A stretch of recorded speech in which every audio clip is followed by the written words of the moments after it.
में तब्दील हो जाती हैं। तो यानी हम कह सकते हैं कि पदार्थ की जो संगठन है, संगठन में भी परिवर्तन होता है और हमें एक नए प्रकार की पदार्थ मिलती हैं। यानी जलना एक रासायनिक परिवर्तन है और इसमें पदार्थ के संगठन में भी चेंजिंग होती है। साथ ही साथ इसमें होता क्या है कि पदार्थों की जो रासायनिक प्रकृति है उसमें भी बदलाव आती है। तो इस प्रकार रासायनिक परिवर्तन का कुछ एग्जाम्पल है। उसमें पहला एग्जाम्पल तो यह है कि आग लगना, दूसरा एग्जाम्पल है कि लोहे का जंग लगना। जब किसी लोहे के टुकड़े को हम बाहर बरसात के दिनों में फेंक देते हैं तो कुछ दिनों के बाद उसकी सतह पर जंग लग जाती है। तो जंग लगना जो है ये एक रासायनिक परिवर्तन है। इस प्रकार हम अपने चारों ओर अनेक प्रकार की रासायनिक परिवर्तन देख सकते हैं। उम्मीद करता हूं कि आपने अब तक के डिस्कशन में यह समझ लिया है कि क्या है भौतिक परिवर्तन और क्या है रासायनिक परिवर्तन। अब यह सवाल आपके लिए, इस सवाल को सोचकर बताना है। सवाल यह है कि मोमबत्ती का जलना एक रासायनिक परिवर्तन है या एक भौतिक परिवर्तन। तो वास्तव में क्या है कि मोमबत्ती जब जलती है तो ये किस प्रकार की परिवर्तन होती है, भौतिक परिवर्तन होती है या रासायनिक परिवर्तन होती है। सबसे पहला पॉइंट तो ये है कि जब मोमबत्ती जलती है तो मोम जलकर ऊष्मा, प्रकाश और कार्बन डाइऑक्साइड देती है। दूसरा जो पॉइंट है वह ये है कि जब मोमबत्ती जलती है तो मोमबत्ती में मोम की कुछ मात्रा पिघलती भी है और ये पिघलकर द्रव अवस्था में परिवर्तित हो जाती है। तो पहला पॉइंट क्या है कि पहला पॉइंट है आग लगना, यानी ये एक रासायनिक परिवर्तन है। लेकिन कुछ मात्रा में मोम पिघलती भी है, ये क्या है, नहीं, ये एक भौतिक परिवर्तन है। यानी हम कह सकते हैं कि मोमबत्ती का जलना जो है ये दोनों है, भौतिक परिवर्तन भी है और रासायनिक परिवर्तन भी है। और अक्सर ये क्वेश्चन एग्जाम में पूछा भी जाता है। तो इसका सही जवाब होगा कि दोनों, भौतिक परिवर्तन और रासायनिक परिवर्तन। चलिए, इस चैप्टर में अब तक हमने काफी कुछ सीख लिया है और इस वीडियो के शुरुआत में ही हमने देखा कि हमारे चारों ओर के जो पदार्थ हैं उसको दो भागों में बांटा गया है, अशुद्ध पदार्थ और शुद्ध पदार्थ। फिर शुद्ध पदार्थ को भी दो भागों में बांटा गया है, तत्व और यौगिक। अब हमारा नंबर आता है कि हम शुद्ध पदार्थ को अच्छी तरह से समझे। चूंकि शुद्ध पदार्थ जो है दो भागों में बांटा गया है, पहला है तत्व यानी एलिमेंट और दूसरा है यौगिक यानी कंपाउंड। तो आइए तत्व और यौगिक को समझते हैं। तत्व यानी एलिमेंट। तत्व पदार्थ का मूल रूप है जिसे रासायनिक प्रतिक्रिया द्वारा अन्य सरल पदार्थों में विभाजित नहीं किया जा सकता है। तत्व क्या है न, तत्व पदार्थ का वह मूल रूप है जिसे हम केमिकल प्रोसेस द्वारा, रासायनिक प्रतिक्रिया द्वारा अन्य सिंपल पदार्थ में उसको चेंज नहीं कर सकते हैं। तो ऐसे पदार्थ को हम तत्व कहते हैं। तत्व का सबसे अच्छा एग्जाम्पल आप देख सकते हैं, हाइड्रोजन है, हीलियम, लिथियम, सोडियम इत्यादि। अब तक कम से कम 110 से भी अधिक तत्व की खोज की जा चुकी है। तत्व से संबंधित आप दो महत्वपूर्ण बात याद रखें। पहला है कि अभी तक ज्ञात तत्वों की संख्या 110 से अधिक है। और अगला जो महत्वपूर्ण बात है वह यह है कि इनमें से 92 तत्व प्राकृतिक हैं जबकि शेष मानव निर्मित हैं। चूंकि अभी तक 110 तत्वों की खोज की जा चुकी है, इसमें 92 तत्व ऐसे हैं जो प्रकृति द्वारा बनाया गया है, यानी प्राकृतिक हैं। और बाद बाकी जितने भी शेष तत्व हैं इसको लैबोरेटरी में वैज्ञानिक द्वारा बनाया गया है। अक्सर ये क्वेश्चन पूछा जाता है कि जो भी तत्व की खोज की जा चुकी है इसमें कितने ऐसे तत्व हैं जो प्राकृतिक हैं। तो इसका सही जवाब क्या होगा, 92। सभी तत्वों को उनके गुणों के आधार पर 3 भागों में बांटा गया है। पहला है धातु, दूसरा है अधातु और तीसरा है उपधातु। धातु को हम मेटल कहेंगे, अधातु को नॉन मेटल और उपधातु को मेटलॉइड्स। तो यानी सारे तत्वों को इन 3 भागों में बांट दिया गया है। कुछ तत्व धातु कहलाते हैं, कुछ तत्व अधातु कहलाते हैं और कुछ तत्व उपधातु कहलाते हैं।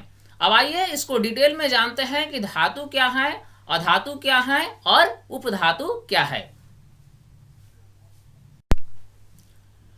धातुओं के कुछ सामान्य गुणों को हम नोट कर लेते हैं। धातुएं जनरली क्या होती हैं ना, ये चमकीली होती हैं, देखने में ये जो है काफी चमकीली होती हैं। और अगला पॉइंट क्या है कि ये ताप तथा विद्युत की सुचालक होती हैं। धातुओं की सबसे बड़ी खासियत क्या है कि ये ताप को, टेम्परेचर को और इलेक्ट्रिसिटी को, ये दोनों को अपने से गुजारती हैं, यानी ताप और विद्युत की सुचालक होती हैं। अगला पॉइंट क्या है कि धातुएं तन्य होती हैं, यानी डक्टाइल होती हैं। अब ये तन्य क्या है न, धातुओं को तार के रूप में खींचा जा सकता है। धातुओं को अगर आप खींचेंगे तो लंबी लंबी तार बन सकती हैं, तो इसी गुण को तन्यता कहा जाता है। यानी हम कह सकते हैं कि धातुएं जो हैं ये तन्य यानी डक्टाइल होती हैं। मेटल्स का अगला जो कैरेक्टर है वह ये है कि धातुएं आघातवर्ध होती हैं। आघातवर्ध यानी मिलेबल होती हैं। अब ये क्या है न, जब धातुओं को आप हथौड़े से पीटेंगे तो ये धातुओं से आप पत्थर बना सकते हैं, तो इसी गुण को हम आघातवर्ध कहते हैं। यानी हम कह सकते हैं कि धातुएं जो हैं ये आघातवर्ध यानी मिलेबल होती हैं। अगला जो कैरेक्टरिस्टिक फीचर है वो ये है कि धातुएं प्रतिध्वनिपूर्ण यानी सोनरस होती हैं। जब आप धातुओं की बनी किसी बर्तन को चोट मारते हैं तो उसमें एक विशेष प्रकार की ध्वनि उत्पन्न होती है, और इसी गुण के कारण हम कहते हैं कि धातुएं जो हैं प्रतिध्वनिपूर्ण यानी सोनरस होती हैं। धातुओं का कुछ एग्जाम्पल हम देख लेते हैं। लोहा, लोहा क्या है ना, लोहा एक धातु है। सोना ये भी एक धातु है। चांदी ये भी एक धातु है। सोडियम, इसके साथ भी और भी अनेक एग्जाम्पल हैं धातुओं के जो आप आगे पढ़ेंगे। अब आपके सामने एक इंपॉर्टेंट क्वेश्चन है, वह कौन सी एकमात्र धातु है जो कमरे के तापमान पर द्रव है। जनरली होता क्या है कि जितने भी धातुएं हैं सभी धातुएं ठोस अवस्था में होती हैं, लेकिन उसमें एक ऐसी धातु है जो कमरे के तापमान पर द्रव अवस्था में रहती हैं, तो आपको उसी धातु का नाम बताना है। तो ये ऐसा कौन सा धातु है न, ऐसा एक धातु है जिसे हम पारा यानी मरकरी कहते हैं।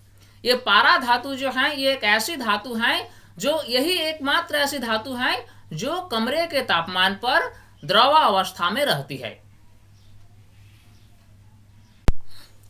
अब हम अधातुओं के कुछ सामान्य गुणों को नोट करेंगे। अधातुएं ताप तथा विद्युत की कुचालक होती हैं। वे सभी तत्व जो अधातु हैं इसमें एक कैरेक्टरिस्टिक फीचर क्या है कि ये ताप और विद्युत को अपने से नहीं गुजारती हैं, यानी ये ताप और विद्युत की कुचालक होती हैं। अगला जो कैरेक्टर है वह ये है कि ये चमकीली, प्रतिध्वनिपूर्ण और आघातवर्ध नहीं होती हैं। क्योंकि जैसा हमने देखा धातुओं के केस में कि धातुएं चमकीली होती हैं, प्रतिध्वनिपूर्ण होती हैं, आघातवर्ध होती हैं, तन्य होती हैं, लेकिन अधातुओं में ऐसी गुण नहीं होती हैं, यानी चमकीली, प्रतिध्वनिपूर्ण और आघातवर्ध नहीं होती हैं। अधातुओं का कुछ एग्जाम्पल जैसे हैं हाइड्रोजन, कार्बन, ऑक्सीजन, ब्रोमीन इत्यादि। अब आपके सामने एक इंपॉर्टेंट क्वेश्चन है, कौन सी अधातु कमरे के तापमान पर द्रव अवस्था में रहती है। आपको एक ऐसी अधातु का नाम बताना है जो कमरे के तापमान पर द्रव अवस्था में रहती है। तो इसका जवाब क्या होगा, इसका सही जवाब होगा ब्रोमीन। ब्रोमीन एक अधातु है जो कमरे के तापमान पर द्रव अवस्था में रहती है। ये क्वेश्चन काफी इंपॉर्टेंट है और अक्सर डिफरेंट एग्जाम्स में ये पूछा भी जाता है। तत्व का जो अंतिम प्रकार है वह है उपधातु यानी मेटलॉइड्स। अब आइए देखते हैं कि उपधातु क्या होती हैं। कुछ तत्व धातु और अधातु के बीच के गुणों को दर्शाते हैं जिन्हें उपधातु कहते हैं। यानी हम कह सकते हैं कि उपधातु ऐसे तत्व हैं जिनकी गुण धातु और अधातु के बीचों बीच वाली होती हैं। यानी उपधातु में कुछ ऐसे गुण होती हैं जो धातुओं और अधातुओं में होती हैं, यानी इनकी गुण जो हैं इनकी गुण बिल्कुल बीचों बीच वाली होती हैं।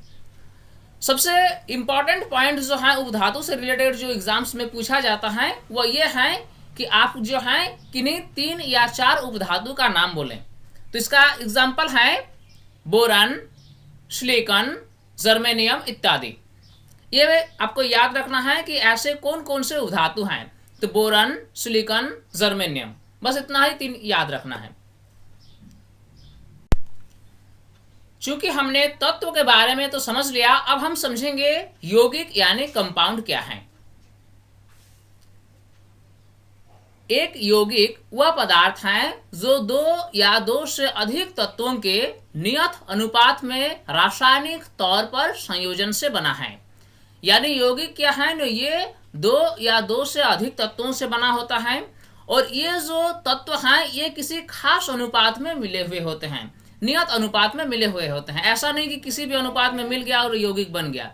यौगिक जब भी बनता है तो उसकी एक फिक्स्ड रेशियो है, उसी रेशियो में मिलकर ही यौगिक बनती है। दूसरा जो महत्वपूर्ण बात यह है कि ये जो तत्व आपस में मिलती हैं तो ये ऐसे भौतिक रूप से नहीं मिलती हैं, बल्कि ये रासायनिक तौर पर संयोजन होकर बनती हैं।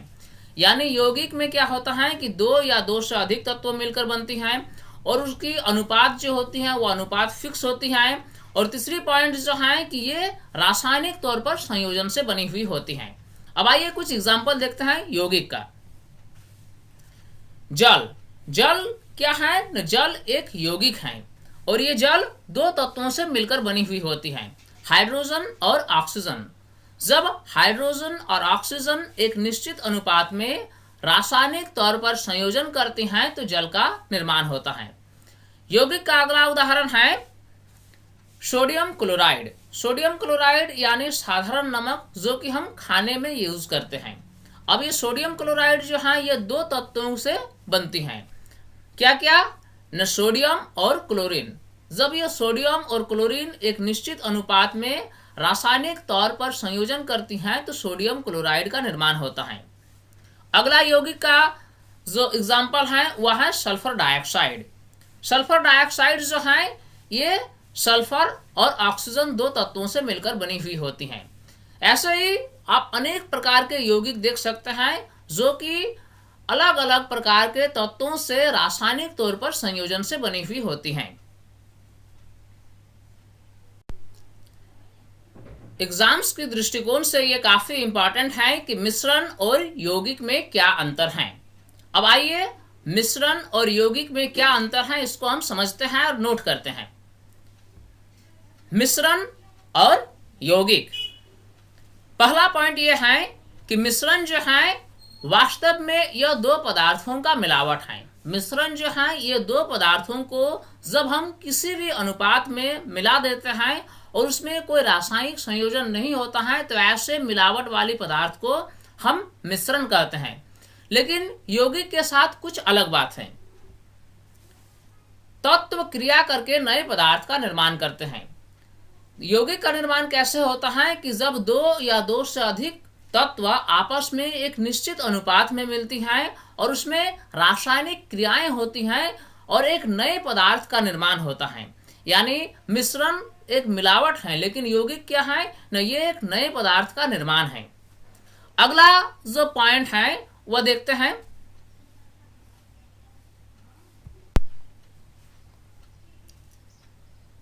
मिश्रण में क्या होता है कि यह किसी भी अनुपात में मिला हुआ हो सकता है। जब कभी भी मिश्रण का हम निर्माण करते हैं, मिश्रण को बनाते हैं, तो क्या होता है कि ये घटक पदार्थों को हम किसी भी अनुपात में मिला सकते हैं। लेकिन यौगिक के साथ क्या होता है कि यह अनुपात हमेशा एक निश्चित अनुपात होता है। इसमें तत्वों का जो अनुपात होता है वह निश्चित होता है। यह रहा सेकंड पॉइंट। अब थर्ड पॉइंट देखते हैं, मिश्रण और यौगिक का अंतर से रिलेटेड क्या है। अगला पॉइंट है मिश्रण से रिलेटेड। इसमें घटकों को भौतिक विधियों द्वारा अलग किया जा सकता है। मिश्रण में क्या होता है कि जो घटक पदार्थ हैं इसको हम फिजिकल मेथड्स द्वारा, भौतिक विधियों द्वारा आसानी से अलग कर सकते हैं। लेकिन यौगिकों में क्या होता है कि इसमें घटकों को केवल रासायनिक या विद्युत रासायनिक प्रतिक्रिया द्वारा ही अलग किया जा सकता है। तो फ्रेंड्स, इस वीडियो में फिलहाल इतना ही और उम्मीद करता हूं यह वीडियो आपके लिए काफी हेल्पफुल होंगी। तो इस वीडियो को आप लाइक जरूर करें और हमारे YouTube चैनल साइंस प्लेटफॉर्म को जरूर सब्सक्राइब कर लें ताकि ऐसे ही नए वीडियोस का जो है अपडेट्स आपको हमेशा मिलती रहे। तो फ्रेंड्स, फिलहाल इतना ही। थैंक्स।